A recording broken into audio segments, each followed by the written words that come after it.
আমাদের নাই মানা হবে মুসলমান হবে না। আল্লাহ পাক রব্বুল আলামিন জানিয়ে দিলেন দুনিয়া মানুষ সোজা দিলাম তোমাদেরকে শুধুমাত্র নামাজ পড়ার জন্য পাঠালাম এমনটা নয়। দুনিয়া জমিনে মানুষ সোজা দিলাম তোমাদেরকে সিজদা করার জন্য পাঠালাম এমনটা নয়। ও দুনিয়া মানুষ সোজা দিরা আল্লাহ পাক আল্লাহ তাআলার সিজদা করার জন্য, রুকু করার জন্য, জিকির করার জন্য, তেলাওয়াত করার জন্য আল্লাহ পাক আল্লাহ তাআলা প্রত্যেকটা আসমানে আসমানে লক্ষ লক্ষ কোটি কোটি ফেরেশতা গণেদেরকে নিযুক্ত করে রেখে দিয়েছেন।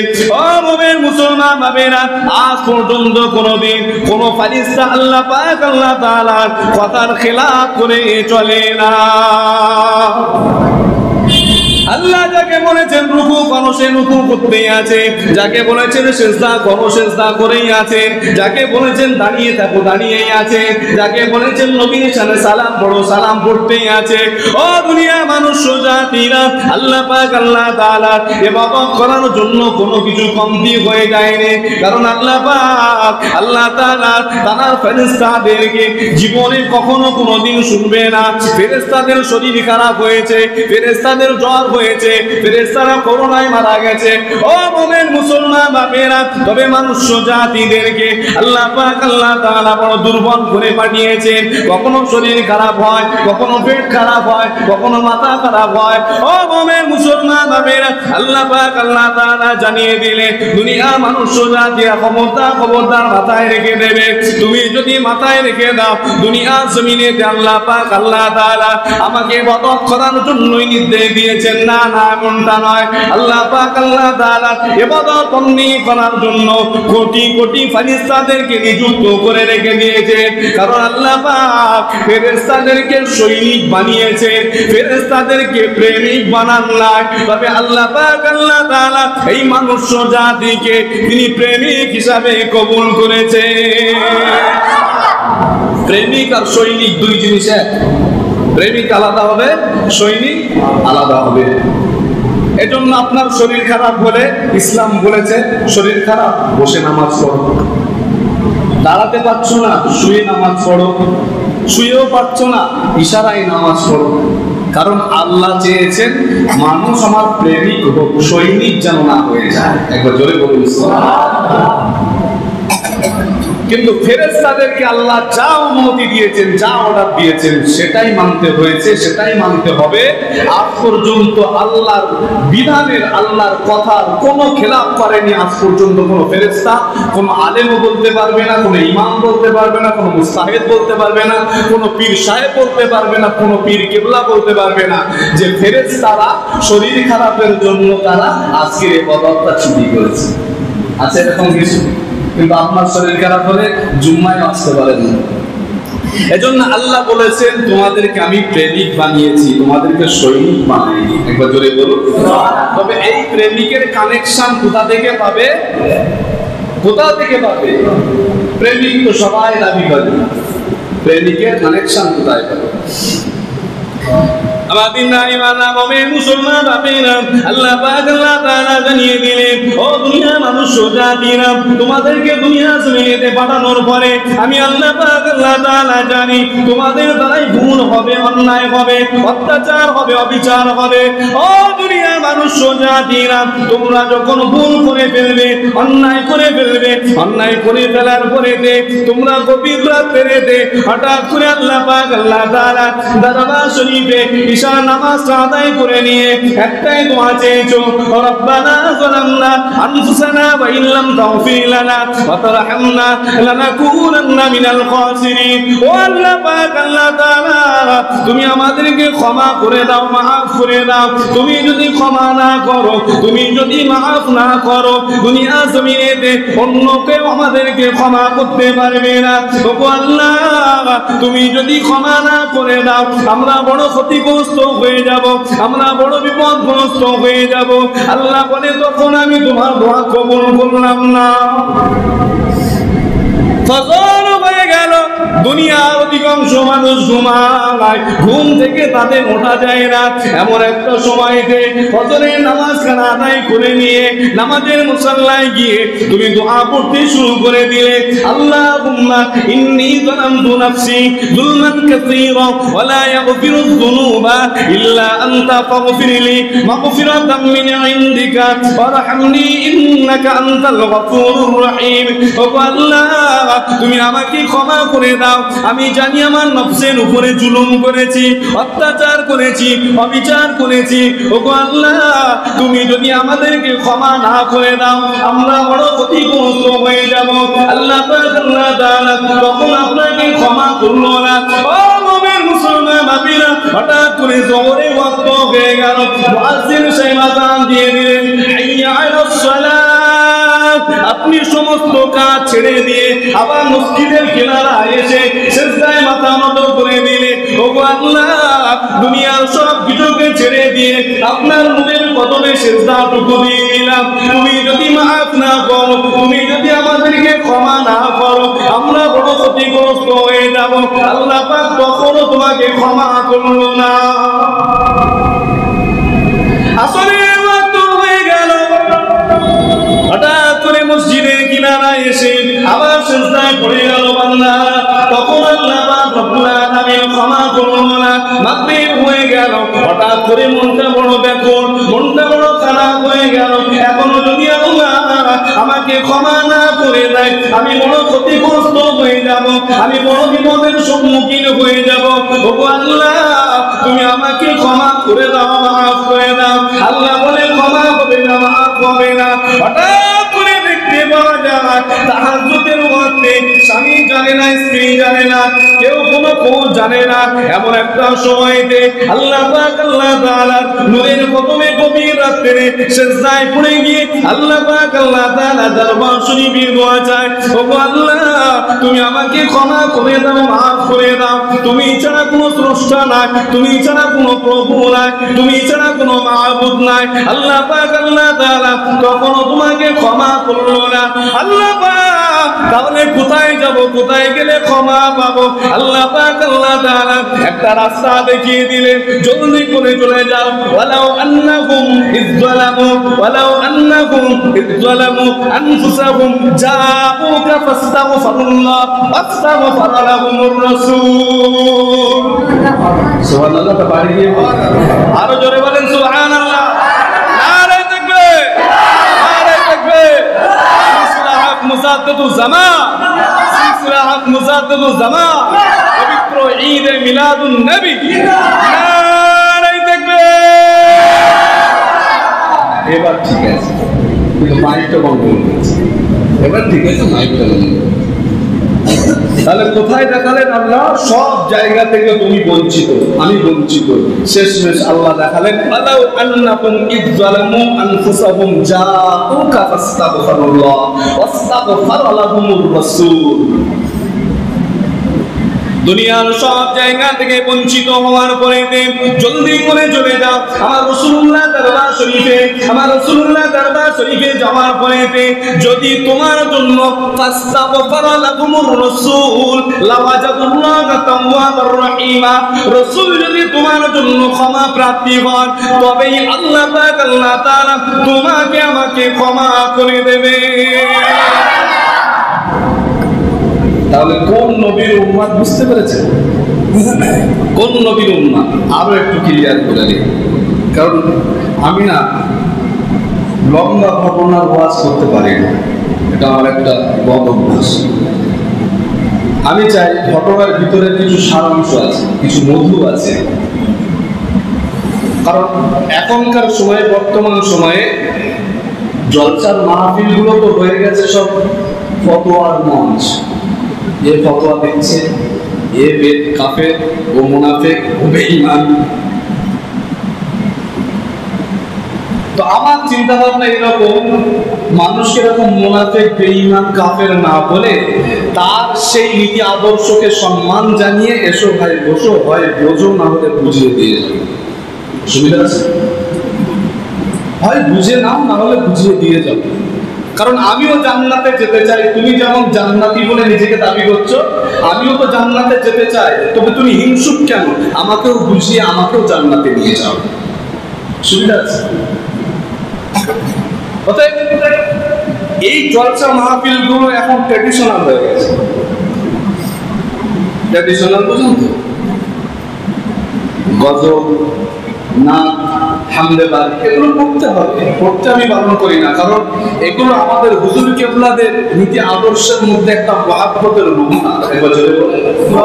কিন্তু এই করতে গিয়ে যদি ফতোয়াবাজি শুরু হয়ে যায় তবে সমস্যা। এখন চলছে ফতোয়াবাজি। এই জন্য আমি চিন্তা ভাবনা করেছি যে আগে আকীদা সম্পর্কে আমাদের মতো যুবকরা এখন মানুষকে সচেতন করবে, আর হুজুর কেবলারা আসবেন, জিকির করবেন, তালিম দেবেন, আখেরি দোয়া করবেন, চলে যাবেন। মানে বুঝতে পারেন? এর বাইরে আমি চিন্তা ভাবনা করি না যে অনেক লম্বা চওড়া ঘটনা করে ওয়াজ করতে হবে। তাহলে একটা ঘটনা মুখস্থ করে ওয়াজ করা খুব সহজ ব্যাপার। বিশ্বাস করেন, আমি এতটুকু বক্তব্য দিচ্ছি, আমি ভেবে চলেছি। কারণ কি, আমি যে বক্তব্যটা করব, করার পরে আমার চিন্তা ভাবনা মাথার মধ্যে ঘুরে ওই বেদাতি গুলো আবার কোন ঘুরিয়ে প্রশ্ন করবে তার জবাবটাও দিয়ে যায়, যাতে আপনাদের বলতে সুবিধা হয়। আপনারা রাগ করবেন না। কোনো বেদাতি লোক যদি বলে হুজুররা মাঝে মাঝে ওয়াজ করতে করতে ভুলে যায়, তাই হুজুররা একটু দরুদ পড়ে, বলে না? যদি এমনটা বলে আপনি রাগ করবেন না, হিংসা করবেন না, দুঃখ করবেন না, মনে কষ্ট পাবেন না, বরং শুকরিয়া আদায় করবেন। কারণ মানুষের ভুলে যাওয়া এটা হলো ফিতরত। ভুলে যাওয়াটা কি ফিতরত, ভুলে যাবেই মানুষ। কিন্তু ভুলে যাওয়া জিনিস আমার নবী পাকের শানে দরুদ শরীফ পড়ে যদি মনে আসে, আলহামদুলিল্লাহ, অসুবিধা আছে? আমি রাগ করবো না, সহজ কথাই বলতেন। একবার লোক বেরিয়েছে জলসা মাহফিল নবী দিবস দিয়ে, কিভাবে কটা লোক নামাজ পড়ে আছে না নেই? যুবক ছেলেগুলো রাস্তায় রাস্তায় বেরিয়ে বাড়ি বাড়িতে ঘুরে ঘুরে একটু চাঁদাতে জলসা দেবো নবীর নামে, বড় পীর সাহেবের নামে, ওসব করে কি হবে? কটা লোক নামাজি হয়েছে? বলেন বলেন, আপনি রাগ করবেন, আপনি সহজ ভাষায় তাকে বুঝিয়ে দেন। যদি মাইক খারাপ হয়, মাইক খারাপ কেন? ঠিক আছে, আগামী বছরও বাদ। খিচুড়িতে লবণ কম কেন? আগামী বছর ঠিক করে দেবো। এই বিরিয়ানিতে আলু বেশি হলো কেন, গোশ কম হলো কেন? আগামী বছর দেখে দেবো। বক্তা ভালো হয়নি, ভালো ওয়াজ হয়নি, আগামী বছর দেখে দেবো। তবে যদি কেউ বলে হেদায়েত কয়জন হয়েছে, হেদায়েতের চাবিকাঠি কার কাছে? আল্লাহর কাছে। হেদায়েতের চাবিকাঠি আল্লাহর কাছে।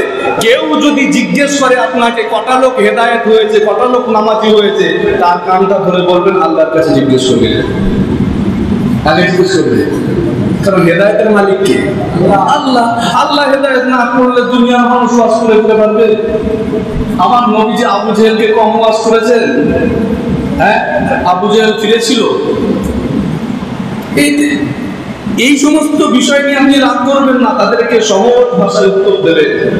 একদল পাবলিক বর্তমানে বেরিয়ে গেছে, কোরআন শরীফের আয়াত মাঝে মাঝে ইমাম সাহেব পড়ে দেবেন না, ইন্নাল্লাযীনা আমানু ওয়া আমিলুস সালিহাতি কানাত লাহুম জান্নাতুল ফিরদাউসি নুজুলা খালিদিনা ফিহা লা ইয়াবগুনা আনহা হিওয়ালা কুল লাউ কানাল বাহরু মিদাদান লিকালিমাতি রাব্বি লানাফিদাল বাহরু ক্বাবলা আন তানফাদা কালিমাতু রাব্বি ওয়া লাউ জিনা বিমিসলিহি মাদাদা কুল ইন্নামা আনা বাশারুম মিসলুকুম ইউহা ইলাইয়া বল ইন্নামা আনা বাশারুম মিসলুকুম। আল্লাহ কোরআনে জানিয়ে দিলেন নবীও বাশারের মতো, নবীও বাশারের। এই নবীটা আমাদের মতো রে, কি সুন্দর খবর আছে। তাকে সহজ ভাষায় বুঝবেন। যেখানে যে আয়াত পড়ে নবীর শান থেকেও ছোট করতে চায়, ঠিক সেই আয়াতের মধ্যেই নবীর মহব্বত জড়িয়ে আছে। তাকে ঠান্ডা মাথায় বলবে। আল্লাহ বলেছেন হে রাসূল আপনি বলুন, হে রাসূল আপনি বলুন, আনা বাশারুম মিসলুকুম, আমি বাশারের মতো। হে রাসূল আপনি বলুন, তোমার মতো বুটকাফর মলি সাহেবকে বলতে বলেন, তুমি বলছো কেন? এটা আল্লাহ বলেছেন রাসূলকে বলতে, কারণ সেই সময়ে যদি রাসূলের একটা বেদমূর্তি তৈরি করে দিয়ে দুনিয়াতে পাঠাতেন, তাহলে সেটা কি মানুষ গ্রহণযোগ্যতার সঙ্গে দেখতেন? বলেন। এজন্য আল্লাহ পাক রব্বুল আলামিন সেই সময়ের মানুষদেরকে জানিয়ে দিলেন যে আমার রাসূল বাশারের মতো, বাট বাশার নয়। একবার জোরে বলুন। এই জিনিসটা বুঝতে গিয়ে মৌলভী সাহেবদের ১৫০০ বছর ধরে কেতাব কাটতে হয়েছে। আমি এখানে মৌলভী সাহেব ওয়াজ করে দিয়ে চলে যাব। আমাদের ইমান মুমিন মুসলমান ভাবেরা, আল্লাহ নবী নূর নবী দয়াল নবী হাবিবুল্লাহ মুহাম্মদুর রাসূলুল্লাহ সাল্লাল্লাহু আলাইহি ওয়াসাল্লাম জিহাদের ময়দানে হঠাৎ করে তিনি খানা খেতে যাবেন। এক লোকমা খানা খাওয়ার পরে দিন হঠাৎ করে আল্লাহ পাক আল্লাহ তাআলা ফেরেশতা জিবরাইল এসে বললেন, ইয়া রাসূলুল্লাহ ইয়া হাবিবাল্লাহ, খবরদার এই খানাটা আপনি খাবেন না, কারণ এই খানার মধ্যে বিষ মেশানো রয়েছে। ও মুমিন মুসলমান ভাইরা, নবীজি যদি খানার মধ্যে বিষটা না দেখতে পায় তাহলে নবীজি কেমন করে গায়বের খবর জানে? অতএব নবীকে যারা গায়বের মালিক বলবে তারা সব কাফের। বলুন একটা খুব ভালো করে এখন প্রিপেয়ার করেন। এবার আমার পরে মনে করেন ফুরফুরা দরবার শরীফ থেকে আরেক হুজুর কেবলা এসে ওয়াজ করছে।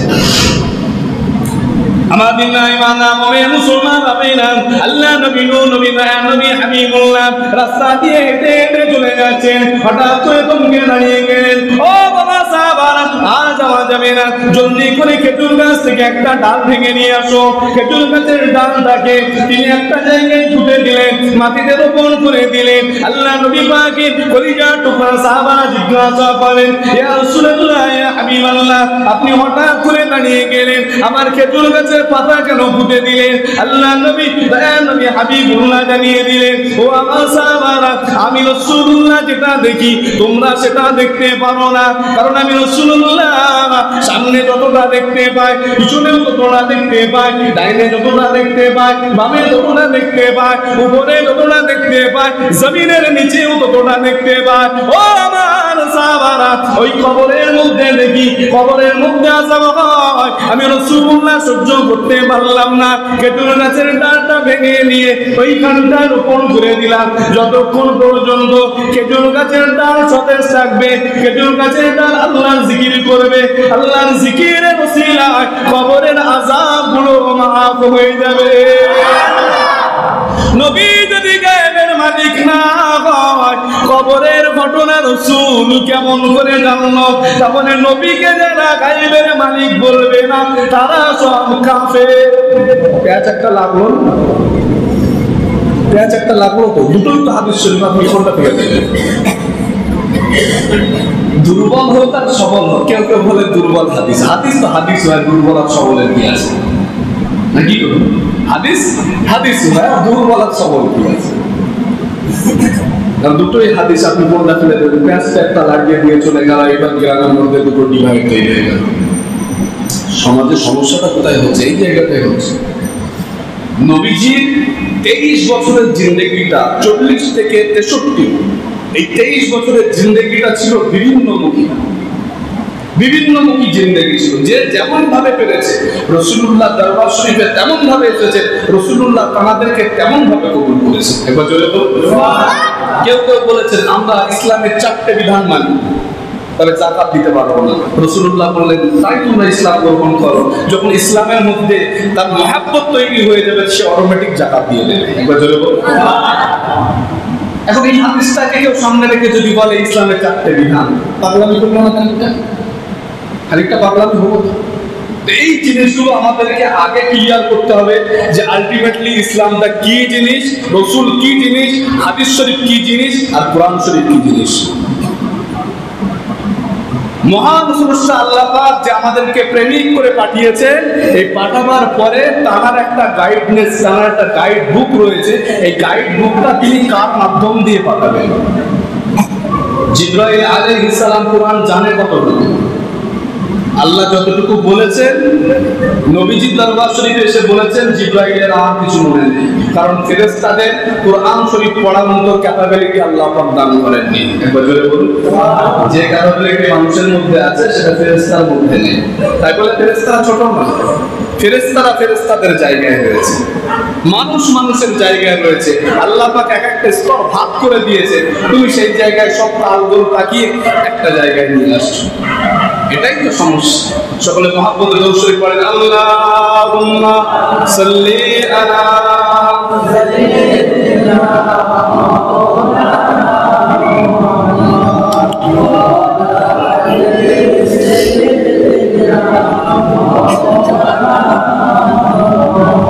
আজ মনে প্রাণে তোমার নামে গান গে যায় আপন মনে, মনে রাঙিনা ভালোবাসার নবী তুমি, দু চোখের নয়ন মনি, তোমার দেশে কবে যাব সোনার মদিনা। মদিনায় যেতে কারা কারা চায় না? মদিনায় যেতে কারা চায় না? সবাই যেতে চায়। এজন্য মদিনার প্রেমে মাঝে মাঝে আপনি গুনগুনিয়ে নাম গাইবেন, আপনার নাতিপুতিদের শোনাবেন, আপনার ছেলেদের সামনে মাঝে মাঝে গুনগুনিয়ে গাইবেন যে আমার আব্বার তো মনের ইচ্ছা একটু মদিনায় যাবে, কষ্ট করে হলেও আমার আব্বাকে একবার পাঠায়। মাঝে মাঝে গাইবেন, আজ মনে প্রাণে তোমার নামে গান গে যায় আপন মনে, মনে রাঙিনা ভালোবাসার নবী তুমি, দু চোখের নয়ন মনি, তোমার দেশে কবে যাব সোনার মদিনা। আজ মন যে পাগল যাব কবে মদিনা, কবে পূর্ণ হবে আমার মনের বাসনা।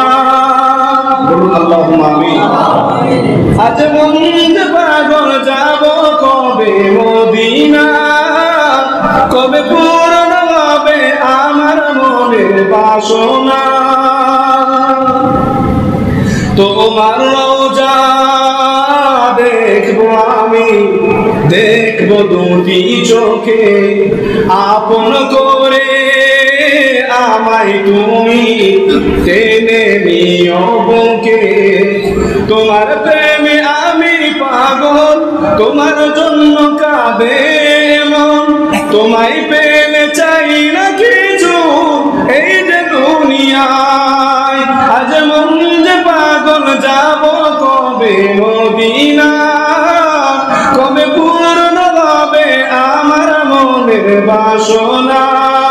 আল্লাহুম্মা সাল্লি আলা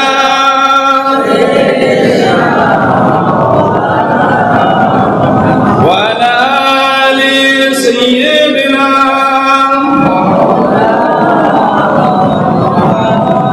এরকম মাঝে মাঝে একটু নাম গাইলে নবীর মহাব্বতটা একটু বৃদ্ধি পায় না কমে যায়? বৃদ্ধি পায়। এজন্য মাঝে মাঝে নাম গাওয়ার দরকার আছে। যে প্যান্সের কথা বললাম, একদল বললো কি নবী গায়েবের মালিক, আর একদল বললো কি নবী গায়েব জানেনই না। দুটোই হাদিস শরীফ মওনা থেকে দেওয়া যাবে না। এবার আছে আহলে সুন্নাহ ওয়াল জামাআতের আকীদার মানুষ যারা, এরা অন্ধ নয়, এরা চোখওয়ালা। একবার জোরে বলুন, এরা অন্ধ নয়। আপনি অন্য একটা মতবাদের লোককে হাজার রকম ভাবে বোঝাবেন, তার মাথায় যারা ঢুকে আছে সব বোঝার পরে বলবে কি হাদিসগুলো জাল হাদিস, সব শুনে নিয়ে তারপর বিষয়টা হচ্ছে এরা হচ্ছে অন্ধভক্ত। কিন্তু আমরা আহলে সুন্নাহ ওয়াল জামাআত আকীদার মানুষেরা চোখওয়ালা ভক্ত। একবার জোরে বলুন সুবহানাল্লাহ। এবার আহলে সুন্নাহ ওয়াল জামাআতের আকীদা হলো এটা, রসুল সব জানেন এটাও বলবো না, রসুল কিছু জানে না এটাও বলবো না। ভালো করে বুঝবেন, নবী সব জানেন এটাও বলবো না, আর নবী সব জানেন না এটাও বলবো না। কি বলবো? আল্লাহ মহব্বত করে আমার রসুলকে যতটুকু জানিয়েছে আমার রসুল ততটুকু জানে। এবার রসুল কতটুকু জানে? আল্লাহ বলেন ওয়া আল্লামকা মা লাম তা'লাম, আমি আমার রাসূলকে আগের খবর, ভবিষ্যতের খবর, জান্নাতের খবর, জাহান্নামের খবর, হাসরের খবর, সিরাতের খবর, মিজানের খবর, সব খবর, সব জ্ঞান আমি রাসূলকে দান করেছি। জোরে বলুন। এবার মনে সাহেব তুমি বুঝে নাও যে রাসূল কতটা জানে আর জানে না। এবার প্রশ্ন হবে, বেঈমানগুলো প্রশ্ন করবে, আমি বললাম আমার মাথার মধ্যে ঘোরে। এবার বেঈমানগুলো প্রশ্ন করবে, তাহলে তাই যদি হবে তাহলে আল্লাহ ইচ্ছাকৃত বা নবীজি ইচ্ছাকৃত কেন বিষ মিশ্রিত খাবার খেলেন?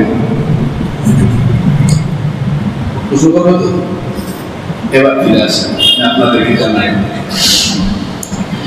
আমার দিনদার ইমানদার মুমিন মুসলমান আমিনা, আল্লাহ নবী নূহ নবী দয়া নবী হাবিবুল্লাহ পূর্বে আদম সফিউল্লাহ থেকে নিয়ে ঈসা রূহুল্লাহ পর্যন্ত সমস্ত নবী আলাইহিস সালাম ওনাদের মধ্যে থেকে আমার নবী পাককে আল্লাহ পাক আল্লাহ তাআলা ইমামুল আম্বিয়া করেছিলেন।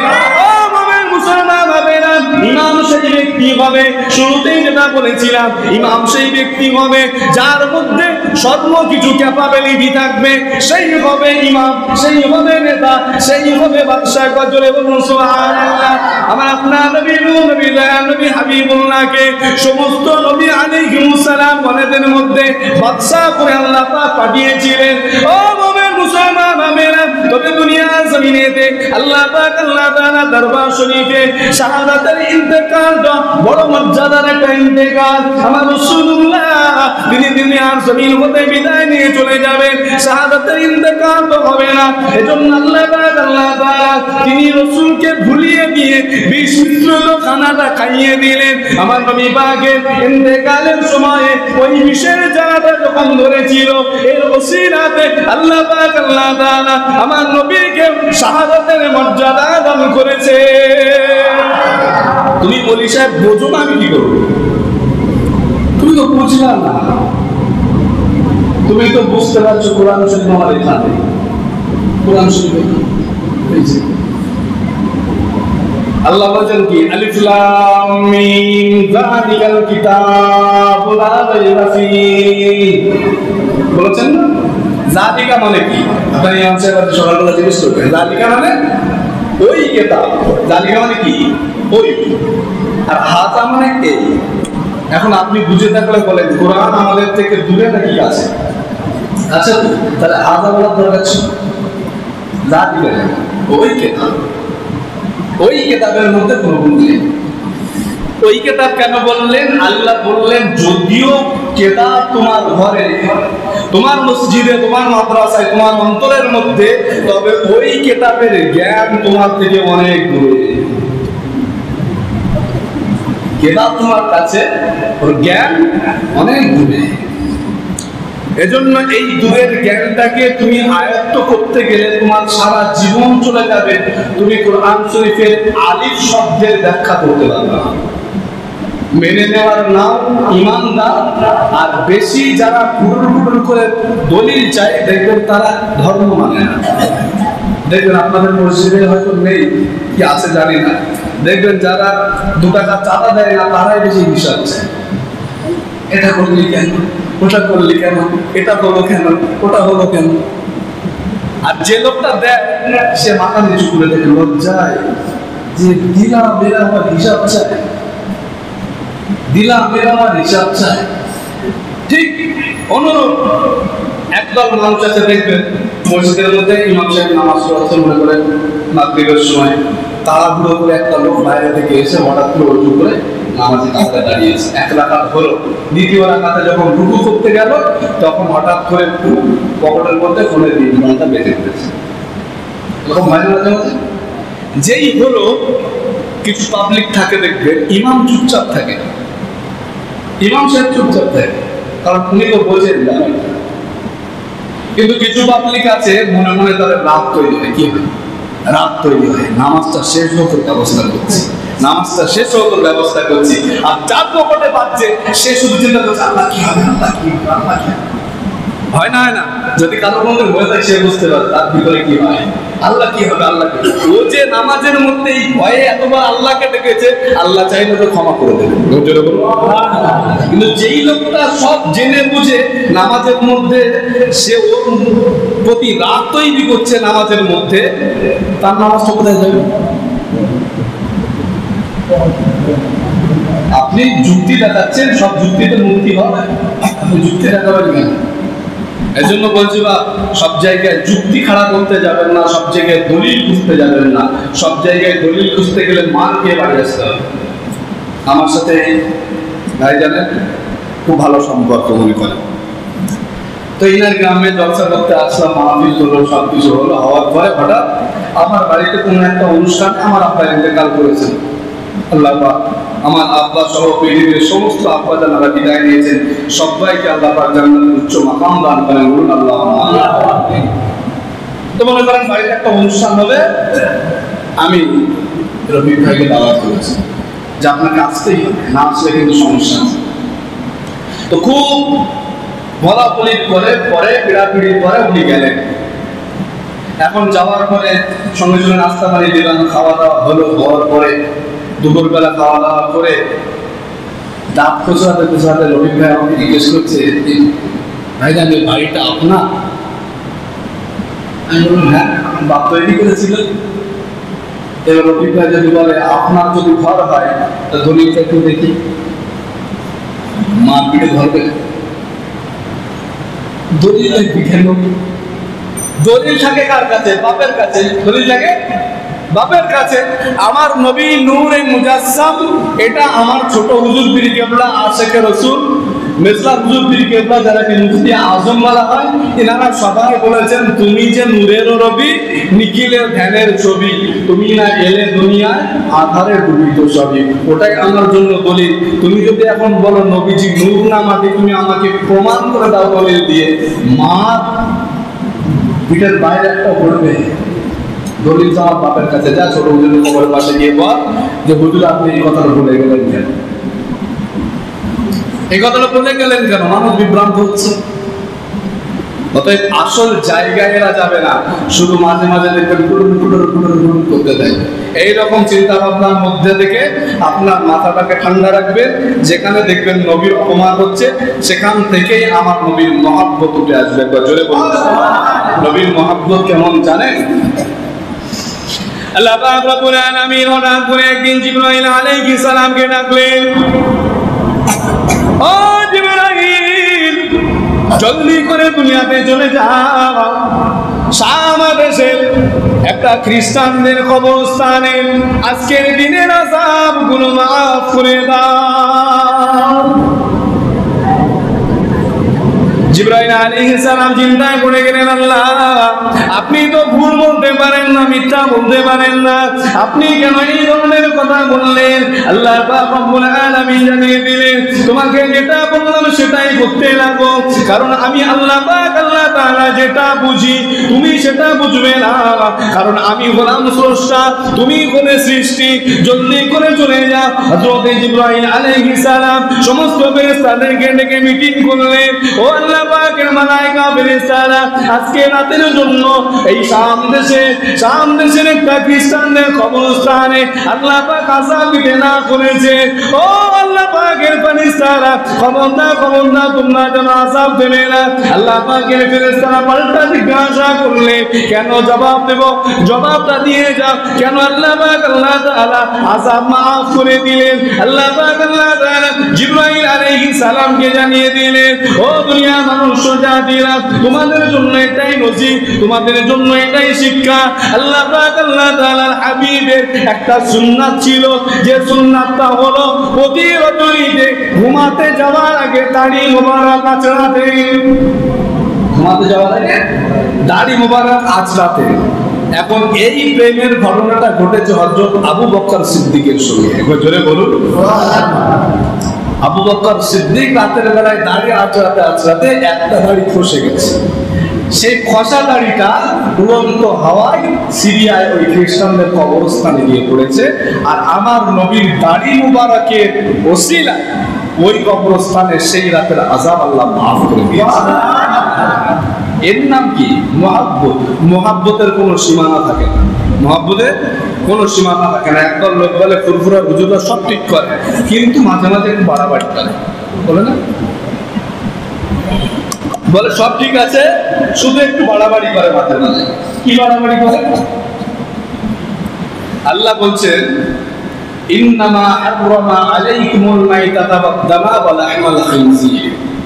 খুব ভালো করে বুঝবেন। আপনারা সবাই মনে হচ্ছে যে আপনারা ওয়াজ মাহফিল শুনে, অতএব মৌচাকে দেখেছেন তো, একটা মৌমাছি তার সারা জীবনের পরিশ্রমে আধা চামচের মতো মধু সংগ্রহ করে মানুষের জন্য রেখে যায়। এখন মৌচাকটাই আধা চামচ করে যখন পুরো প্যাকআপ হয়ে যায়, ভরে যায়, তখন মানুষ ভেবে নেয় যে এবার মধু 4টা পাড়ার মতো উপযুক্ত হয়েছে, 4টা পেড়ে ওর থেকে খারাপ জিনিসগুলো ফেলে দাও, মধুগুলো বাড়িতে নিয়ে এসে খাও, এতে আল্লাহ পাক শেফা দান করবে। এবার জোরে বলুন সুবহানাল্লাহ। এখন আমরা মৌলভী সাহেব, মৌলানা সাহেব, আমরা কি কিতাব পত্র যতটুকু পড়াশোনা করেছি আপনাদের কাছে বয়ান করছি। এরকম বায়াত প্রত্যেক জুম্মায় আপনারা শুনছেন, মিলাদে শুনছেন, শুনে শুনে একটু একটু করে শুনতে শুনতে অন্তরটা পুরো একবার টকবক করছে, কোথায় কত আমাদের জান বুঝতে পারছেন। পুকুর পাড়ে বসে গুল মাছতে রাখতে বলছে কোয়ালার নবী সাল্লাল্লাহু আলাইহি ওয়াসাল্লাম, হাদিস শরীফ। পুকুর পাড়ে গুল মাছছেন, কিন্তু হাদিস শরীফ যিনি লিখেছেন হযরত ইসমাঈল বুখারী রাহমাতুল্লাহ আলাইহি, হাদিস শরীফ যিনি সংকলন করেছেন, এই ইসমাঈল বুখারী রাহমাতুল্লাহ আলাইহি বলেন, আমার জীবনে আমি যতবার হাদিস শরীফ লিখেছি, একটা করে হাদিস লেখার পূর্বে আমি গোসল করেছি, গোসল করে ওযু করে পাক পবিত্র হয়ে নতুন কাপড় পরিধান করেছি, গায়ে আতর লাগিয়েছি, চোখে সুরমা লাগিয়েছি, এরপরে একটা হাদিস শরীফ লিখেছি। একবার জোরে বলুন সুবহানাল্লাহ।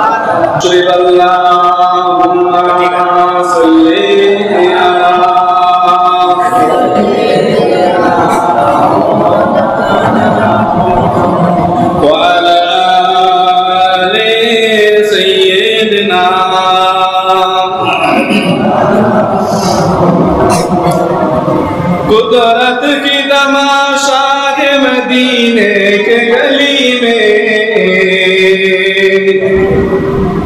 कुदरत की तमाशा है मदीने की गली में, जन्नत के नमूना है मदीने की गली में, जन्नत की नमूना है मदीने की गली में,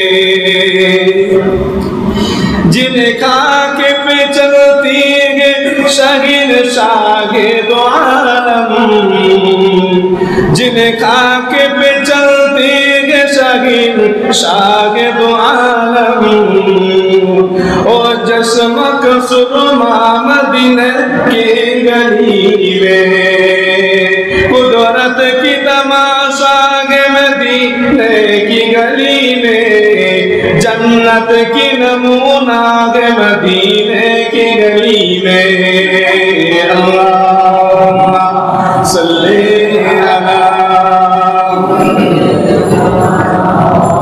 व अला आलि सय्यिदिना।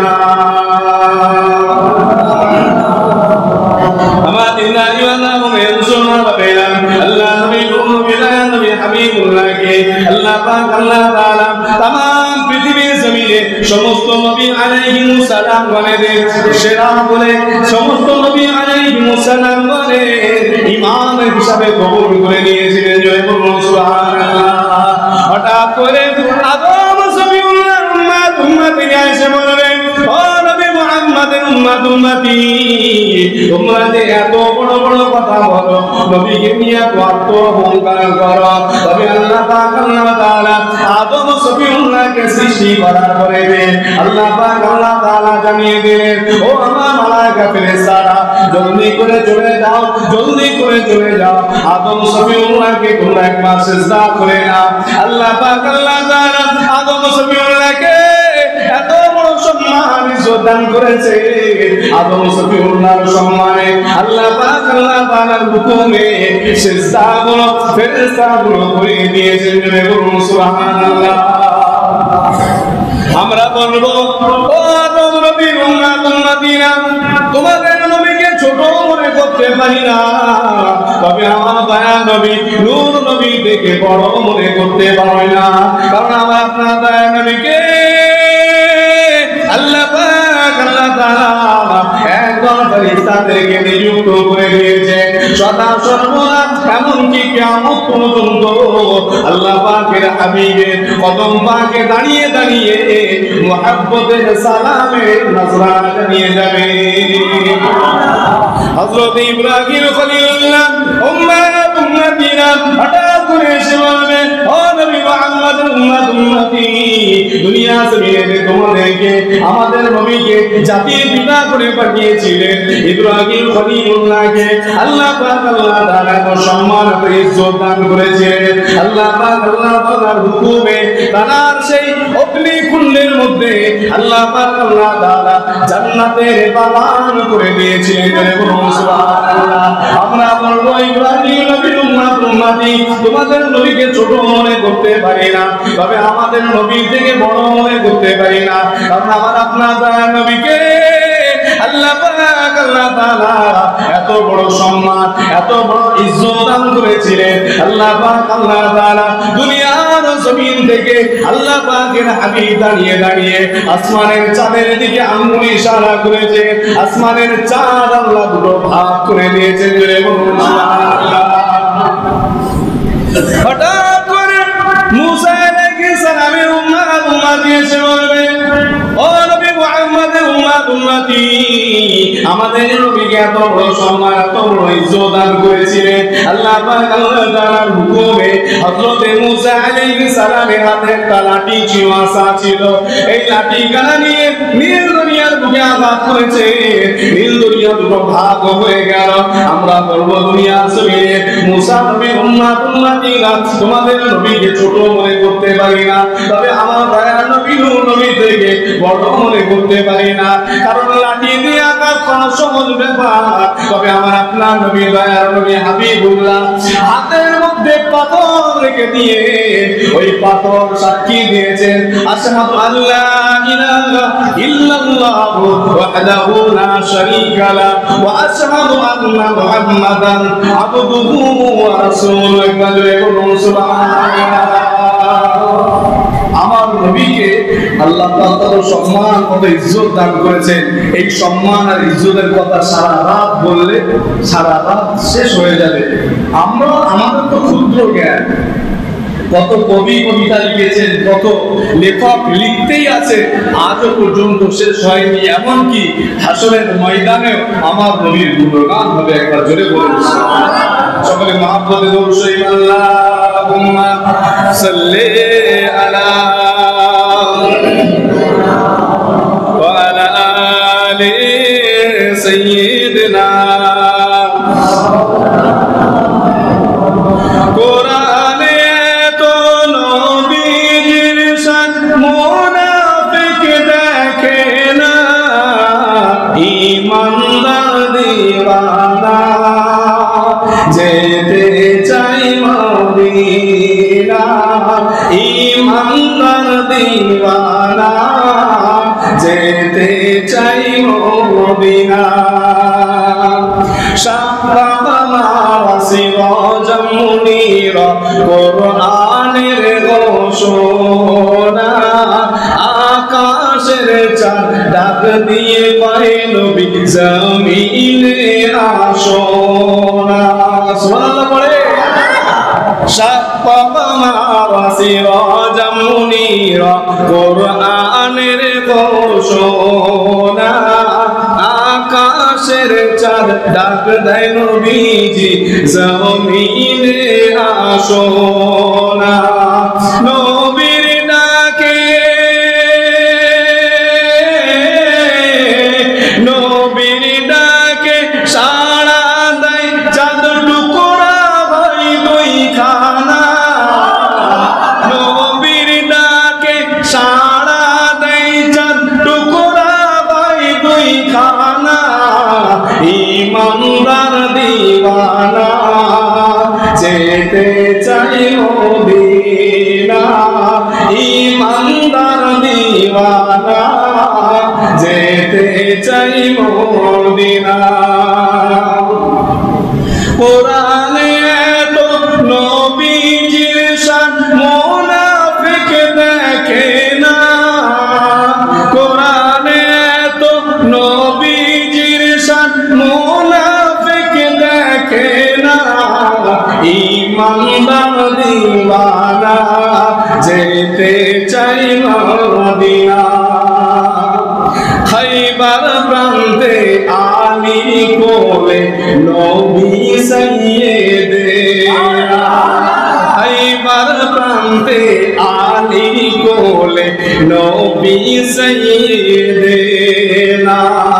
আসরের নামাজ কাজা হয়ে যায়, নবীজিকে জাগাই না। আসরের নামাজ কাজা হয়ে খাইবার প্রান্তে একদিন আলীর কোলে আমার নবীজি মাথা দিয়ে ঘুমিয়ে আছে। দুনিয়ার সব মানুষের ঘুম আর আমার নবীর ঘুম আলাদা। একবার জোরে বল, সবাই ঘুমায়, অন্তর ঘুমায়, আর আমার নবী ঘুমায়, নবীর অন্তর জাগ্রত। একবার জোরে বল। আল্লাহ নবী ঘুমিয়ে আছেন, হযরত আলী চিন্তা করেন, আল্লাহ তোমার নামাজ আর আমার নবীর ঘুম, আমার নবী না আসলে নামাজ আসতো না। ও আল্লাহ, যে নবীর কারণে নামাজ পেয়েছি সেই নবী আমার কোলের মধ্যে ঘুমায়, আমার নবীকে আমি ডাকবো কিনা বুঝতে পারি না। এই চিন্তা করতে করতে আসলে কত পার হয়ে চলে গেল। আল্লাহ নবী, দয়া নবী হাবিবুল্লাহ মুহাব্বত খানা দেখছে, হঠাৎ করে চক্ষু মোবারক খুলে বললেন, আলী আজকের দিনে তুমি কেন আসরের নামাজটা পড়লা না? আল্লাহ নবীর কলিজা টুকরা সাহাবা ডাক দিয়ে বলেন, ইয়া রাসূলুল্লাহ, কেমন করে নামাজ আদায় করতে পারি যে নামাজ আপনার ওসিলাতে পেয়েছি? আপনি না থাকলে নামাজ পেতাম না। আজকে দিনে যে আপনি আমার কোলের মধ্যে ঘুমিয়ে আছে, কেমন করে রাখতে পারে? আল্লাহ নবী ডাকিয়ে বলেন, যদি আবার সূর্য পশ্চিম দিক থেকে উদয় হয়, তুমি কি নামাজ পড়তে রাজি আছো? আল্লাহ নবীর কলিজা টুকরা সাহাবা বললেন, আসরের নামাজের গুরুত্ব এত, মহাব্বতের গুরুত্ব আল্লাহ নবী জানিয়েছে। একবার বান্দা বান্দিকে কবরস্থ করার পরে হঠাৎ করে যখন তার চক্ষু মোবারক খুলে যাবে, চোখ খুলে যাওয়ার পরে চতুর্দিকে দেখবে কাদার মতো একটা দুর্গন্ধ, চতুর্দিকে অন্ধকার আচ্ছন্ন হয়ে আছে। ফারিস্তারা এসে বলবে, মান রব্বুকা ওয়া মান দীনুকা ওয়া মান নবিয়্যুকা। সঙ্গে সঙ্গে আল্লাহ পাকের ওই সমস্ত আশিক বান্দা বান্দীগুলো ডাক দিয়ে বলবে, ও আল্লাহ, ফারিস্তারে সওয়াল জবাব পরে করবে। আজকের দিনে দেখো চতুর্দিকে অন্ধকার হয়ে গেল, আজকের দিনে আমার আসরের নামাজটা পড়া হলো না। আল্লাহ বলেন, আমার ফারিস্তারে আর কোনো সওয়াল জবাব হবে না, জলদি করে চলে আসো। ফাফিসু ফিল জান্নাহ ওয়া আলবিসু ফিল জান্নাহ, জলদি করে জান্নাতের পোশাক পরিয়ে দাও, জান্নাতের বিছানা বিছিয়ে দাও। সেই আসরের নামাজ আবার যদি সূর্য উদয় হয়, কেন আমি পড়ব না? আল্লাহ নবী, নবী হাবিবুল্লাহ শাহাদাত আঙ্গুল খানা ইশারা করেছে, পশ্চিমে ডুবন্ত সূর্য আবার আল্লাহ আসমানে উদয় করে দিয়েছিলেন। হযরত আলী হুজুর আমার নবী পাক একসঙ্গে নামাজ আদায় করে নিয়েছে। এজন্য কবির ভাষায় বলেন, খাইবার প্রান্তে আলী কোলে নবী সাইয়েদেনা, আসরের নামাজ কাজা হয়ে যায়, নবীজিকে জাগাই না। সুবহানাল্লাহ পড়ে। ডুবন্ত সূর্য, ডুবন্ত সূর্য ডাক দেয় নবীজি, আলী নামাজ তুমি পড়ো না, ইমানদার দিওয়ানা, যেতে চাই মদিনা। না কোরআনে তো নবীজির শান মুনাফিক দেখে না ঈমানদার দিওয়ানা যেতে চাই মদিনা আল্লাহুম্মা সাল্লি আলা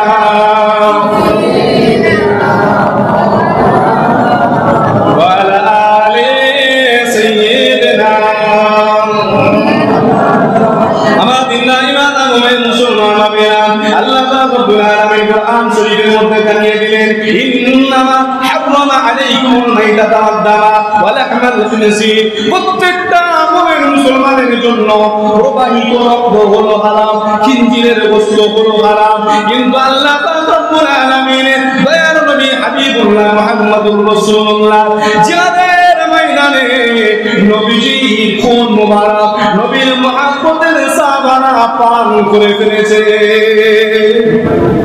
কত আর কি দেবে ১,৫০০ বছর ধরে যুগ যুগ ধরে হাজার হাজার লক্ষ লক্ষ কোটি কোটি মুফতি মুহাদ্দিস মুফাসসির মুবাল্লিগ সব পার হয়ে গেল, কেউ ফতোয়া দিল না। আমার নবী দয়ার নবী হাবিবুল্লাহ পাক জবানে নিজেই ফতোয়া দিলেন, আমার খুন মুবারক যারা পান করেছে তাদের সব পুরুষ পর্যন্ত আল্লাহ পাক আল্লাহ তাআলা জাহান্নামের আগুন হারাম করে দিয়েছে। একদিকে আল্লাহ বলেন ইন্নামা হারামা আলাইকুমুল মাইতাতা ওয়াদ-দামা ওয়া লাহমাল খিনজির, প্রবাহিত রক্ত পান করা হারাম। অপরদিকে আমার নবীর রক্ত পান করে জাহান্নাম হারাম হয়ে যায়। ও মুমিন মুসলমান ভাইরা, একজন মানুষ বলেন সব ঠিক আছে সব ঠিক আছে, তবে আহলে সুন্নাত ওয়াল জামাত কিরার মানুষেরা তারা নবীর মহব্বতে বেশি বেশি করে চলে। আমি তাদেরকে একটাই কথা বলতে চাই, আল্লাহ নবী দয়ার নবী হাবিবুল্লাহ একদিন হযরত আবু বকর সিদ্দিককে ডাক দিলেন। কোন আবু বকরের কথা বলি আপনাদের কি মনে নাই?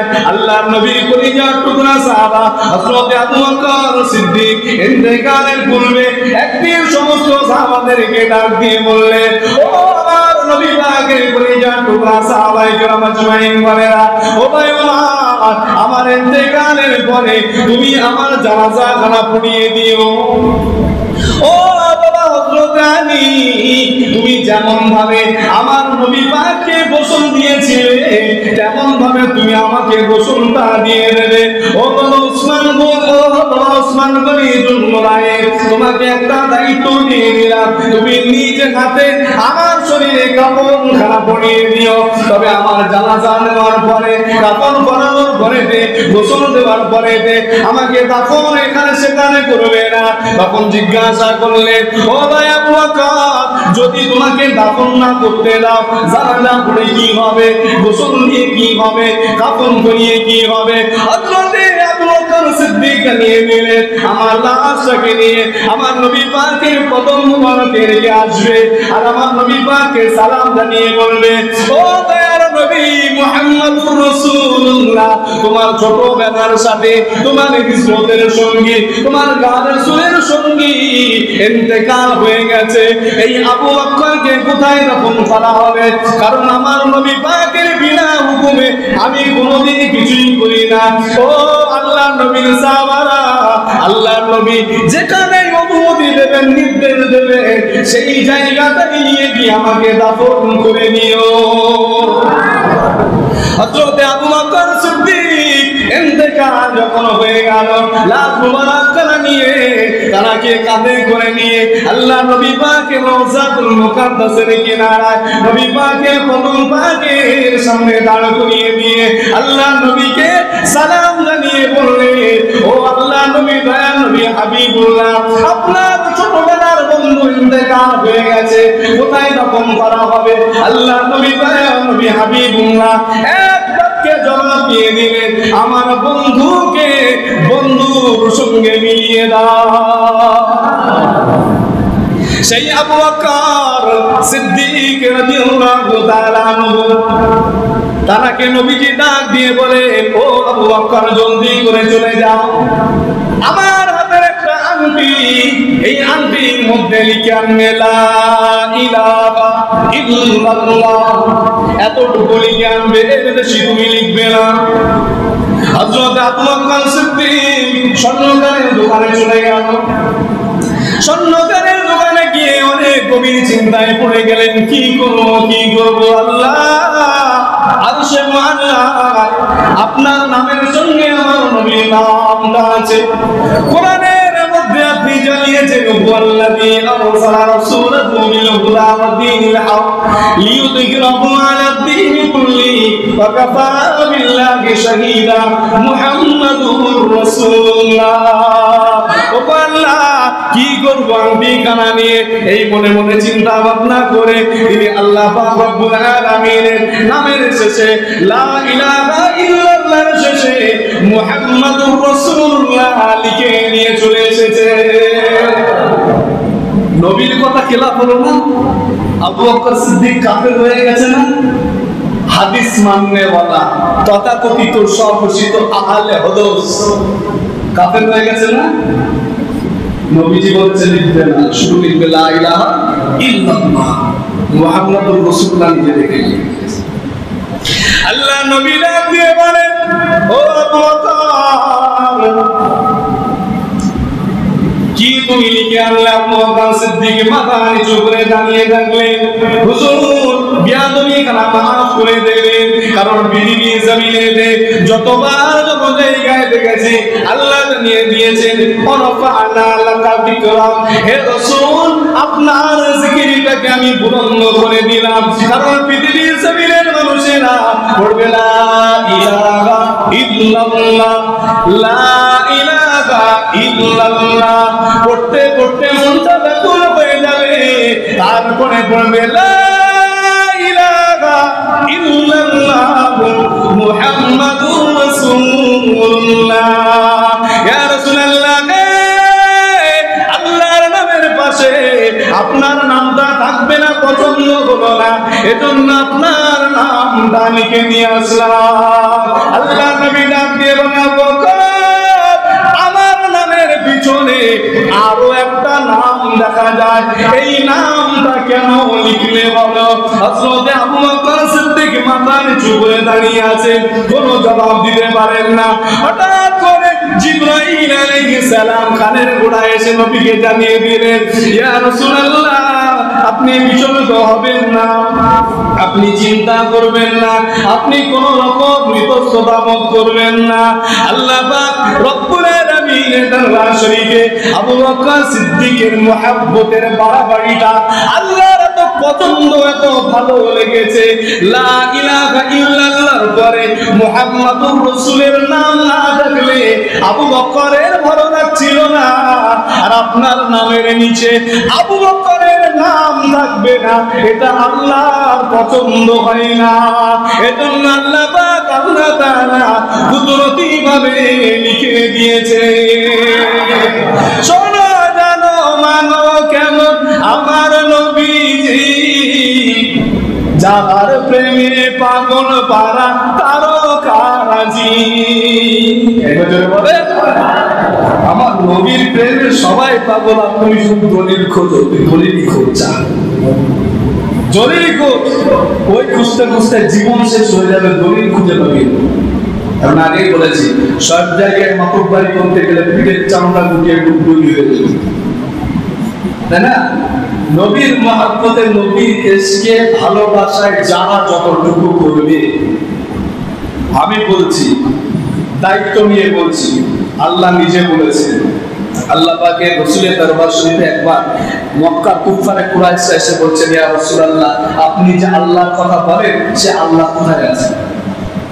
চিন্তা হয় না মাঝে মাঝে? ঠিক যায় না, সে আল্লাহ কোথায় আছেন? কষ্ট হচ্ছে, চেষ্টা করো, ভাড়া বলেন, রসুল পড়ে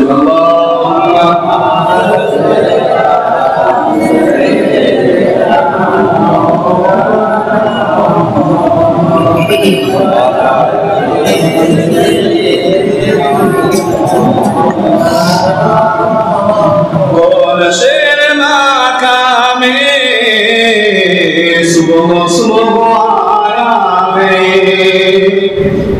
जिसके नूर से आलम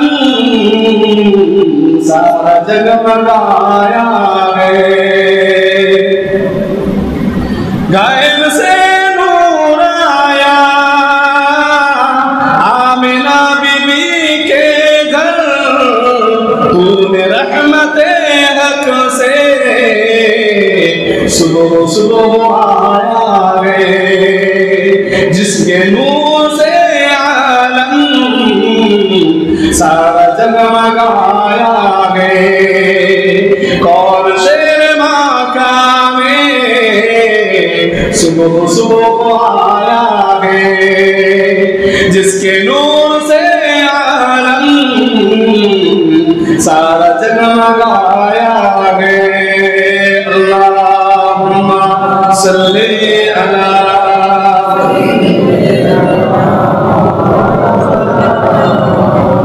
वाला आले सय्यदना। আমার দিনদার ইমামে মুসলমান হবে না, দুনিয়া জমিনে মানুষ জাতি বর্তমান সময়ে লেগেছে সব জায়গায় ভালোবাসার সীমানা খুঁজতে যায়। অন্য অন্য ভালোবাসার ক্ষেত্রে তুমি মহাব্বত দেখাও, ভালোবাসা দেখাও, কিন্তু নবীর ক্ষেত্রে তুমি অনেক সীমানা খোঁজো। আমি তাদেরকে জানিয়ে দিতে চাই, হযরতে আবু বকর সিদ্দিকের কথা যদি তোমরা স্মরণ করে নিতে পারো, নিশ্চয় তুমি কখনো কোনোদিন সীমানা খুঁজতে যাবে না। হযরতে আবু বকর সিদ্দিককে আল্লাহ নবী এক তারিখে ডাক দিয়ে বললেন, ও বাবা সিদ্দিক আকবর, তোমার সঙ্গে আমি হিজরত করব, তুমি আমার হিজরতের সঙ্গী হবে। কিন্তু গারে সুরের মধ্যে যে ঘটনাটা ঘটেছিল, একদিন হঠাৎ করে হযরত ওমর ফারুক ডাক দিয়ে বলে, ও ভাই আবু বকর, আমার জীবনের যত মান সম্পদ আমল রয়েছে, সব আমল এবং মান সম্পদ গুলো তোমাকে দিয়ে দিলাম। যত আমল আছে, মাল আছে, সম্পদ সব তোমাকে দিয়ে দিলাম। আবু বকর সিদ্দিক তো চালা, তিনি তখন বললেন, ভাই এটা আগে বলো, এর বিনিময়ে তুমি কি চাও, কারণ তুমি তো ফিরিয়ে দেওয়া লোক নয়। ওমর ফারুক খুব শক্ত লাগে, আমরা সবাই জানি। তুমি তো এমনি তো দেবা, ঘটনাটা কি? হযরত ওমর ফারুক বললেন, তুমি সব নাও, শুধু আমাকে একটা জিনিস দাও। বলে কি? বলে তুমি হিজরতের রাত্রে যে গাড়ে সুরের মধ্যে ছিলে, তুমি আর রাসূল, পৃথিবীর কেউ ছিল না, শুধু তুমি আর নবী। তোমার কোলে মাথা দিয়ে রাসূল ঘুমিয়েছে, আর তুমি মন ভরে দিল ভরে আমার নবীকে দেখেছো। ওই গাড়ে সুরের মধ্যে যতটুকু অবস্থানের মহব্বত, ওই মহব্বতটুকু আমাকে দাও। মহব্বত এমন একটা জিনিস, বা এই মহব্বতের জন্য মানুষ কান্না করে, মহব্বতের জন্য মানুষ নিজেকে শেষ পর্যন্ত করে দেয়। নবীর মহব্বত কেমন আবু বকর করেছিলেন? নবীজি বললেন, সাহাবারা, ইসলামের জন্য যে যতটুকু পারো নিয়ে এসো। কেউ নিয়েছেন 4 আনা, কেউ 8 আনা, কেউ 12 আনা। আর হযরতে আবু বকর সিদ্দিক একেবারে রান্নাঘরের ঝাড়ু থেকে শুরু করে সব গুছিয়ে পোটলা করে নিয়ে নবীজির দরবারে হাজির। আবু বকর বাড়িতে কি রেখে আসলে? বলে, কিচ্ছু না হুজুর, শুধু আপনাকে আর আপনার আল্লাহকে রেখে এসেছি। এই মহব্বত করেছে। সেই মহব্বতের জায়গায় আপনারা এসে ঝামেলা করেন। আমি আপনাদের পায়ে হাত রেখে বলি, এই রকম ঝামেলা করবেন না। কারণ মনে করে ইসলামের যখন শুরু হয়, রাসূলের নবুয়ত যখন শুরু হয়, আমি 2 মিনিট আপনাদেরকে ক্লিয়ার করি। শুরুতেই আল্লাহ পাক 30 পারা কমপ্লিট কোরআন শরীফ নাযিল করেন। আস্তে আস্তে করেছে নাকি? এত জানেন? আস্তে আস্তে করেছে। তদানীন্তন সময় ইসলামের ব্যাপক বিস্তার ছিল না, হয়নি তখন। তো মনে করেন নামাজের আয়াত নাযিল হয়েছে, নবীজি কিছু সাহাবাকে ডেকে বললেন, বাবা সাহাবারা যাও, তোমরা পৃথিবীর পূর্ব দিকে চলে যাও, গিয়ে নামাজের দাওয়াত দাও। কিছু সাহাবা চলে গেছেন, পৃথিবীর পূর্ব দিকে নামাজের দাওয়াত দিয়েছে। এর মাঝখানে হঠাৎ করে রোজার আয়াত নাযিল হয়েছে। এবার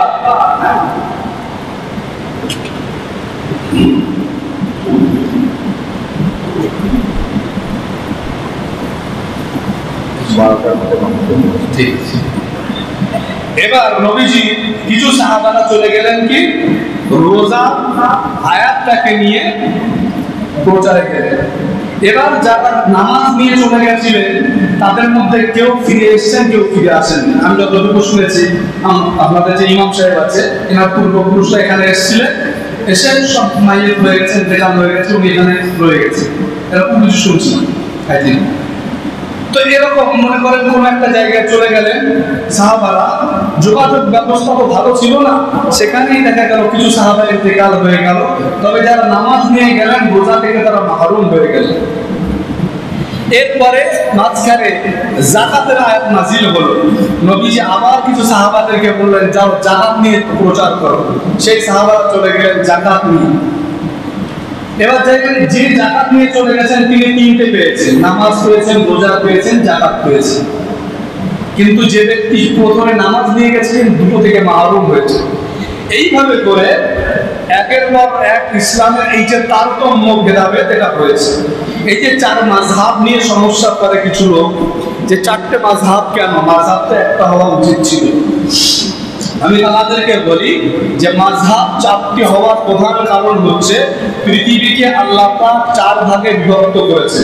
খুব ভালো করে বুঝবেন, আপনারা শিক্ষিত জ্ঞানীগুণী বিচক্ষণ মানুষ, আরো আলোচনা করবেন, গঠনমূলক সমালোচনা করবেন, রাইট আছে, কিন্তু কাঁদবে দিয়ে ফেলবেন না। পৃথিবীকে আল্লাহ পাক চার ভাগে বিভক্ত করেছেন। একটা হলো মরুভূমি, যেখানে শুধু যেদিকে তাকাবেন শুধু বালি আর বালি। আর একটা ভাগ আল্লাহ পাক শুধু পানি আর পানি করেছেন। আর একটা ভাগ পাহাড় আর জঙ্গল করেছেন। আর একটা ভাগ সমতল ভূমি, যেখানে আমরা বসবাস করছি। এই চার ভাগে বিভক্ত হওয়ার কারণে আল্লাহ পাক রব্বুল আলামিনের কোরআন এবং নবীজির সুন্নাহকে সামনে রেখে চারটি মাযহাব তৈরি হয়েছে। কারণ যেই ব্যক্তি দরিয়ার মধ্যে বসবাস করে, সমুদ্রের কিনারায় বসবাস করে, তিনি শাফি মাযহাবকে অনুসরণ করেন, না হলে চলতে পারবেন না। মনে করেন গোসল খরচ হয়েছে, প্রচন্ড কনকনে ঠান্ডা, সে কি করবে? তখন ওই শাফি মাযহাবে, সেই মাযহাবে যে মাসআলা আছে সেই মাসআলা নিয়ে চলবে, কিন্তু ওই মাসআলা সমতল ভূমিতে চলবে না। মরুভূমিতে কোনো জায়গায় পানি নেই, আপনার ওযু করতে হবে, আপনি কি করবেন? তখন আপনি সমতল ভূমি মাসআলা নিয়ে ওখানে চালাতে পারবেন না। সমুদ্র বা পাহাড়ে চলে গেলেন, কিছু কিছু সামুদ্রিক বা জঙ্গলে এমন কিছু কিছু ফল আছে হাত দেওয়া যায় না, সেগুলো বিষাক্ত হয়। সেখানে যখন আপনি চলে যাবেন, যাওয়ার পরে সেখানে আপনি সমতল ভূমি মাসআলা চালাতে পারবেন না, সেখানে তাদের মাসআলা চালাতে হবে। এইভাবে চারটে মাযহাব বিভক্ত হয়েছে। কিন্তু আমরা সমতল ভূমিতে যারা আছি, আমরা সবাই হানাফি মাযহাবের অনুসারী। একবার জোরে বলুন সুবহানাল্লাহ। এতে কোনো দ্বিধাদ্বন্দ্বের ব্যাপার নয়।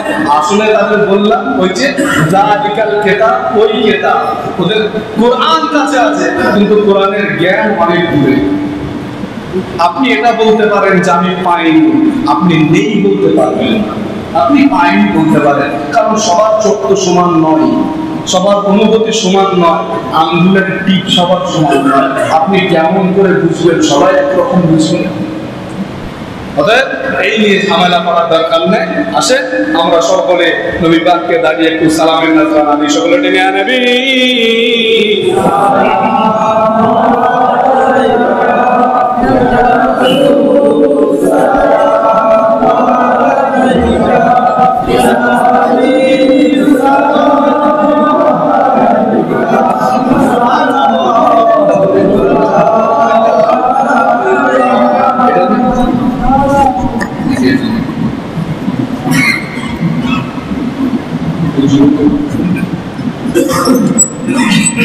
মাঝখানে সকলকে বলি, আজকের দিনের এই সালাম হাদিস শরীফ অনুযায়ী আপনার আব্বার নাম সহ এই সালামের নজরানা আমার নবী পাকের রওজাতুল মুকাদ্দাসে একবার ফারিস্তারা পৌঁছে দিচ্ছেন। একবার বলে বলুন সুবহানাল্লাহ। সেই নিয়ত রেখে আপনারা সালাম করবেন সকলের মহব্বতে।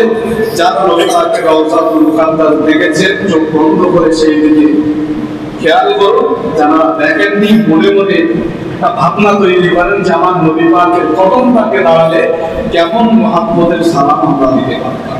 সকলে বলেন ইয়া নবী সালাম আলাইকা, ইয়া রাসূলুল্লাহ সালাম আলাইকা, ইয়া হাবিব সালাম সালাওয়াতুল্লাহ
Allahumma salli ala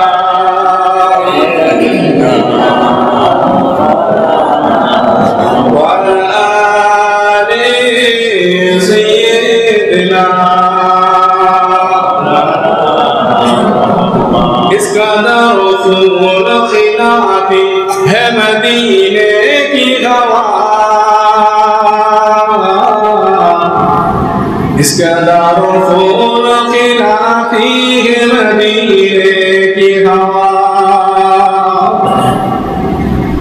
इसका रसूल खिलाफी है मदीने की हवा, इसका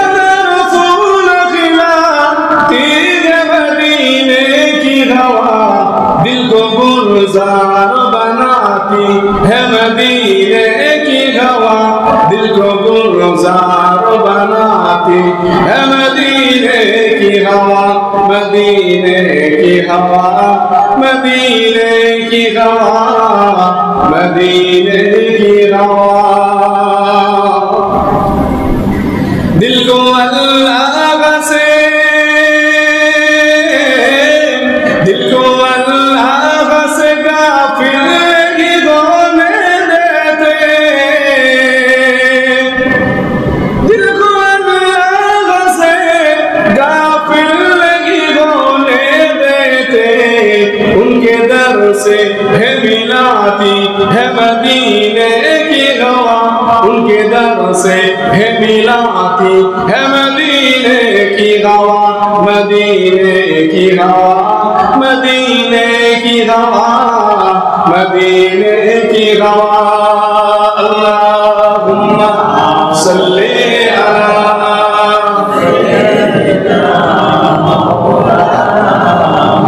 वअला आलि सय्यिदना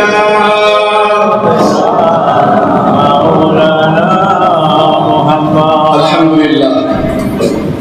এতক্ষণ ধরে একাধিক জবানে আমাকে সহ আপনারা সকলে কোরআন সুন্নাহর ভিত্তিতে আল্লাহ পাক যতটুকু বলিয়েছে কোটা কোটা জবানে যতটুকু বলেছেন আমি তো আলহামদুলিল্লাহ। আপনারা কেমন মনে করছেন জানি না। তো এখানে সব থেকে খুশির ব্যাপার, এই পড়াগুলো সব মহিলারা পড়েছেন না বেটা ছেলে আছে? সবই আছে।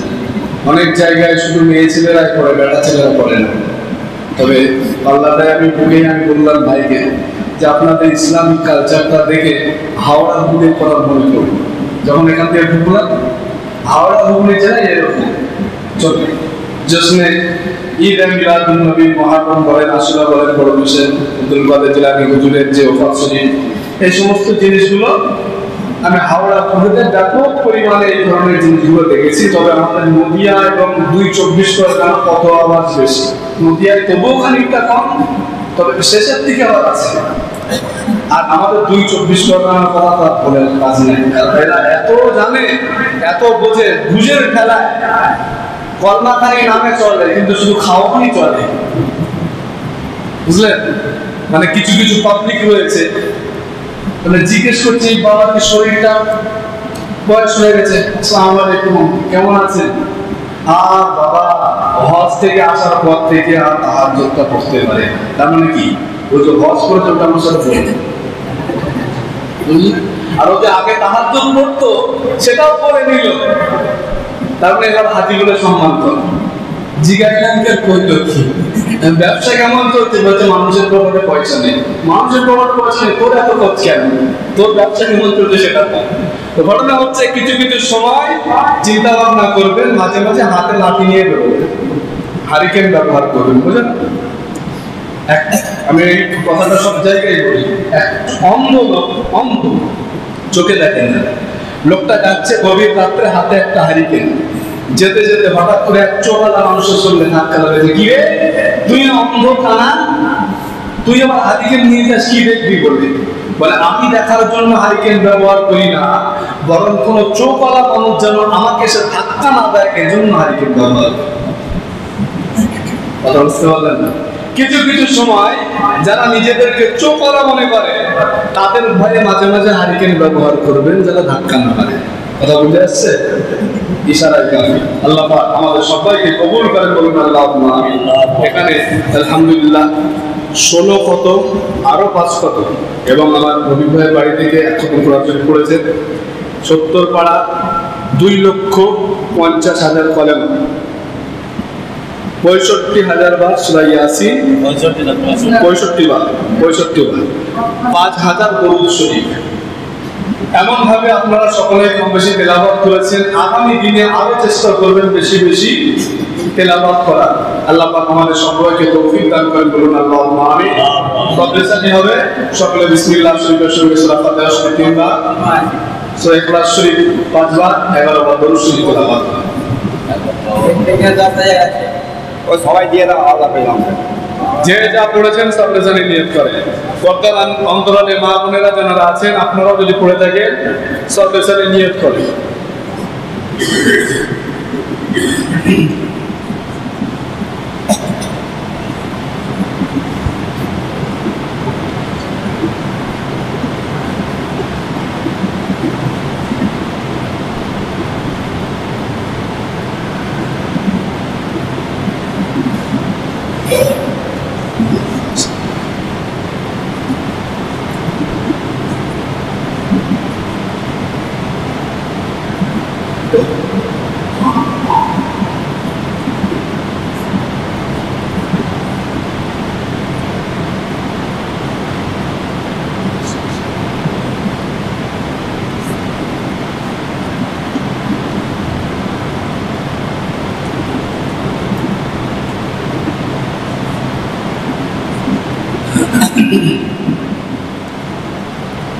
আসেন আমরা সকলে আল্লাহর দরবার শরীফে নিজের অন্তর থেকে খালেস দিয়ে তওবা সকলে পড়ে আউযু বিল্লাহি মিনাশ শাইতানির রাজীম বিসমিল্লাহির রহমানির রহিম আস্তাগফিরুল্লাহ রাব্বি মিন কুল্লি জামবিন ওয়া আতুবু ইলাইহি লা হাওলা ওয়া লা কুওয়াতা ইল্লা বিল্লাহি আলিyyil আযীম আশহাদু আন লা ইলাহা ইল্লাল্লাহ ওয়াহদাহু লা শারীকা লাহু وأشهد أن محمدا عبده ورسوله لا إله إلا الله محمد رسول الله صلى الله عليه وسلم সকলে যা তেলাওয়াত করেছে সকলে সবে সবে নিয়ত করেন আল্লাহুম্মা আমিন اللهم يا حنان يا منان يا قديم الإحسان وفقنا لما تحب وترضى يا رحيم يا رحمن ربنا آتنا في الدنيا حسنة وفي الآخرة حسنة وقنا عذاب النار اللهم أجرنا من النار اللهم أجرنا ونجاهم من النيران رب العالمين قول ربي ربي الأول جديد كل ربي شرط دين ربي الأول আমার নবী পাকের মুদ শরীফ গায়ে বলেছেন রব্বুল আলামিন যে দিনেতে আসমান জমিনের মাঝে যত কিছু রয়েছে সৃষ্টিকুল সমস্ত সৃষ্টিকুলের জন্য আখির পয়গম্বর সাথে কবুল করেছিলেন ওই নূরে মুহাম্মাদি আজকের দিনে দুনিয়া জমিনে অবতরণ করেছিলেন সেই খুশিতে আনন্দ করে মহব্বত করে ভালোবেসে এই গ্রামের সমস্ত মানুষেরা একত্রিত হয়ে মওলুদ শরীফ কায়েম করেছেন আল্লাহ রব্বুল আলামিন কিছু কম বেশি 2200 পাক কালামুল্লাহ শরীফ হাজার হাজার কালেমা শরীফ বা ইয়াসিন শরীফ দরুদ শরীফ তেলাওয়াত করে নিয়েছেন রব্বুল আলামিন সন্ধ্যা থেকে নিয়ে পর্যন্ত একাধিক জামানে পাক কালামুল্লাহ শরীফ থেকে কোরআন সুন্নাহ ভিত্তিতে অনেক আলোচনা করা হয়েছে অনেক নসিহত ওয়াজ মাহফিল হয়েছে আমাদের মেহেরবানি করে সমস্ত কিছুর মাঝে ভুল ত্রুটি বিয়াদবিগুলো ক্ষমা করে দিন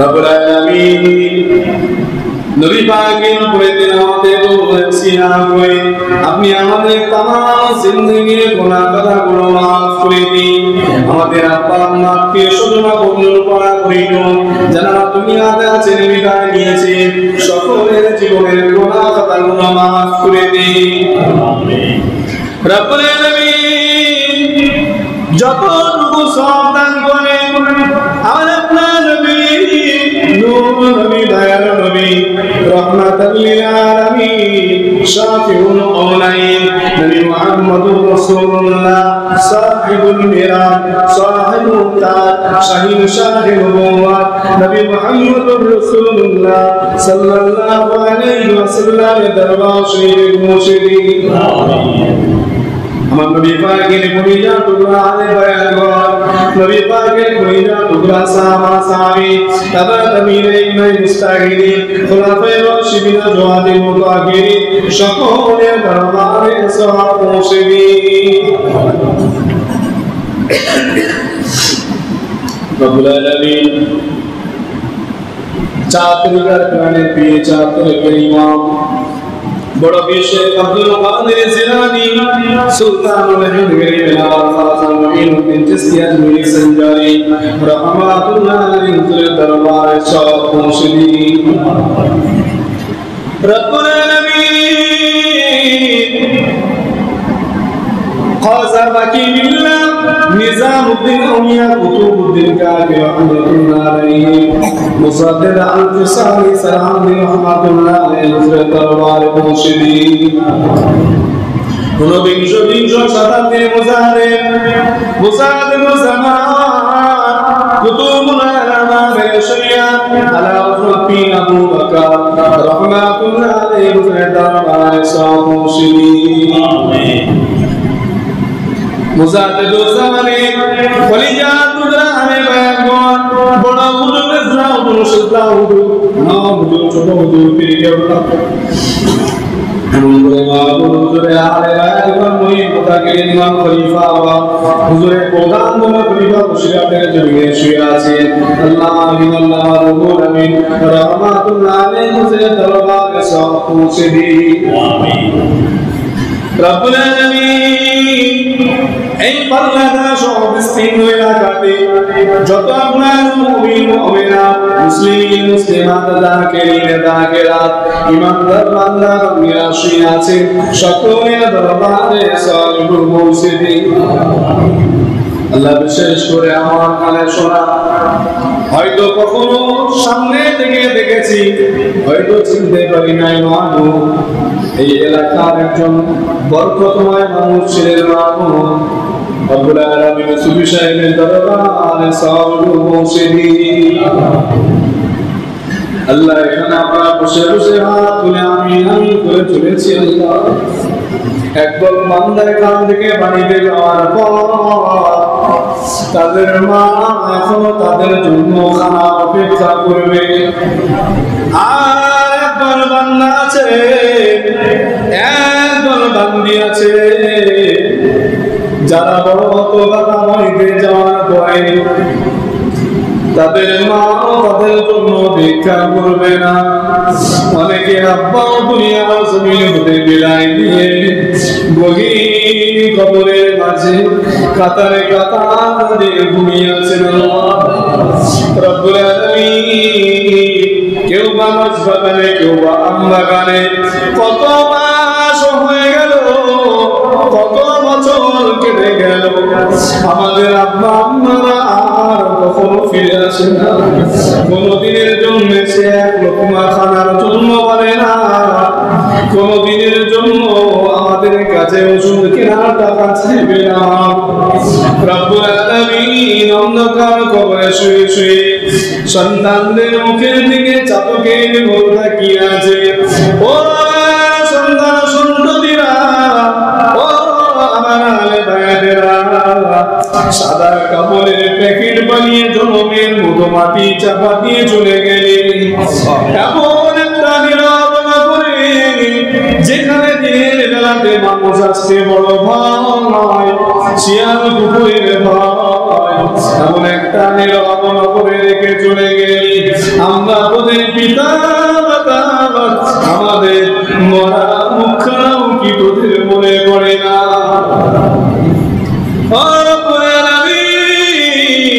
কুদরতি নজর দিয়ে তাকিয়ে দেখো কত আপনার বান্দারা চোখের পানিগুলো ফেলে ফেলে দোয়া চায় পর্দার অন্তরালে ঘটনা বলে না কান্না করে করে দোয়া চায় রব্বুল আলামিন গুনাহ করতে করতে অন্তরগুলো পাথর চোখে পানি আসে না রব্বুল আলামিন আপনি কান্নাওয়ালা চক্ষু দান করে আখিরাতের ফিকির করার মতো ফল দান করেন রব্বুল আলামিন আমাদের আব্বা মা ভাই বোন সন্তান সন্ততি যারা বিদায় দিয়েছে সকলের দরবারে সালাম পৌঁছে দিন সকলের কবরগুলো মিনাতুল জান্নাত জান্নাতের বাগিচা বানিয়ে দিন আল্লাহ আমরা যারা দুনিয়াতে আছি সকলের হায়াতে তৈয়বা আমল করে সকলকে সিরাতাল মুস্তাকিমের পথে বানিয়ে দেন রব্বুল আলামিন মরণ যখন চলে আসবে পানির মাসায় যখন কাতর হয়ে পড়ব ওই সময়তে আমার নবী পাকে রূহানি হালতের সাহায্য নসিব করে দেবে আল্লাহ কবরের প্রথম রাত ভয়ঙ্কর রাত আমরা ওই রাত সম্পর্কে কেউ জানি না ও রব্বুল আলামিন ওই রাত আসার পূর্বে ওই রাতে আযাবের ফেরেশতা যখন আযাব দিতে আসবে আমার নবী পাকের রূহানি হালতে সাহায্য নসিব করে দেবে আল্লাহ আমাদের ঘরের ছেলেদের মেয়েদের বাপেদের মায়েদের জান মান ইজ্জত আব্রুকে হেফাজত করবেন মাহবুব। যতদিন পর্যন্ত বেঁচে থাকবো নবীর প্রতি মহব্বত ভালোবাসা নিয়ে চলা তৌফিক দান করবে, আলেম ওলামা সম্মান করে চলার তৌফিক দান করবে। এই সমস্ত সন্তান সন্ততিকে দুনিয়া এবং আখিরাতে যোগ্য পিতা মাতার যোগ্য সন্তান হিসাবে পরিচয় দেওয়ার তৌফিক দান করবে। আপনি আমাদের সকলের হালাল কারবার বুঝিতে বরকত দান করবে, হারাম থেকে দূরে থাকবার তৌফিক দান করবে। দিদারে কাবা শরীফ মদিনা শরীফে জিয়ারত সকলের জন্য নসিব করে দেবেন। আল্লাহ যা কিছু বলেছি, যা কিছু বাকি রয়েছে, আমার নবী পাকের প্রথম পাকের ওসিলায় সকলের মনের নেক আশা পূরণ করে দিন। আল্লাহুম্মা রাব্বিল কুলুবানা বিনূরি মারিফাতিক, আল্লাহুম্মা তাহহির কুলুবানা আন গায়রি নি'মাতিক, রাব্বি আরহামহুমা কামা রাব্বায়ানি সগীরা। سبحان ربك رب العزة عما يصفون وسلام على المرسلين إن الله وملائكته يصلون على النبي يا أيها الذين آمنوا صلوا عليه وسلموا تسليما اللهم صل على سيدنا مولانا محمد وعلى آله سيدنا مولانا محمد حسبي ربي جل الله ما في قلبي غير الله نور محمد صلى الله لا إله إلا الله لا إله إلا الله لا إله إلا الله محمد رسول الله. السلام